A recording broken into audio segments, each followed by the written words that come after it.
आज मैं आपको एक मज़ेदार भक्ति कहानी सुनाने जा रही हूँ। एक बार एक सेठ भगवान श्री कृष्ण का परम भक्त था।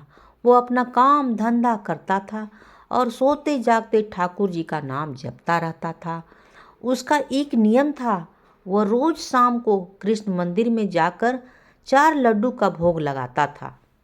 एक दिन उसे किसी काम से शहर से बाहर जाना पड़ा और वहाँ जोरदार बारिश होने लगी और वह वापस न आ सका। वह वहाँ ठाकुर जी को ही याद कर रहा था। कुछ समय परेशान रहा कि आज मेरा भोग लगाने का नियम टूट जाएगा। फिर उसने मन में कान्हा जी से कहा, मैंने अगर सच्ची भक्ति की हो तो मेरा नियम ना टूटने देना। और वह कान्हा जी के नाम लेते लेते सो जाता है। अगले दिन वापस आकर मंदिर जाता है, दुकान से प्रसाद में 4 लड्डू लेता है और दुकानदार को पैसे देता है। दुकानदार उस सेठ से कहता है कि आपके कल के पैसे भी रहते हैं सेठ जी, आपने कल का पैसा नहीं दिया था। यह सुनकर वह हैरान रह गया। उसने दुकानदार को बताया कि कल तो वह आया ही नहीं, तो कल कौन प्रसाद ले गया।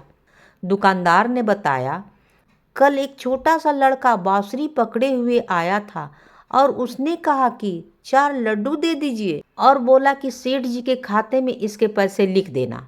यह सुनते ही सेठ जी के आंखों में आंसू की धारा बहने लगी।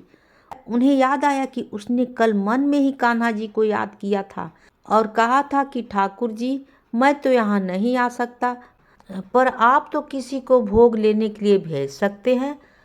दुकानदार ने पूछा, सेठ जी क्या हुआ? सेठ जी ने उस दुकानदार को सारा बात बताया। दुकानदार सेठ जी के पैरों में गिर पड़ा।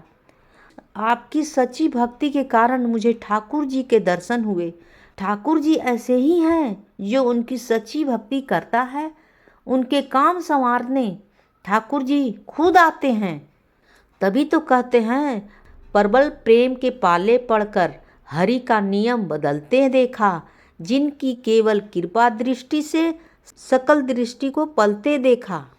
उनके काम संवारने ठाकुर जी खुद आते हैं। कहानी होती है समाप्त।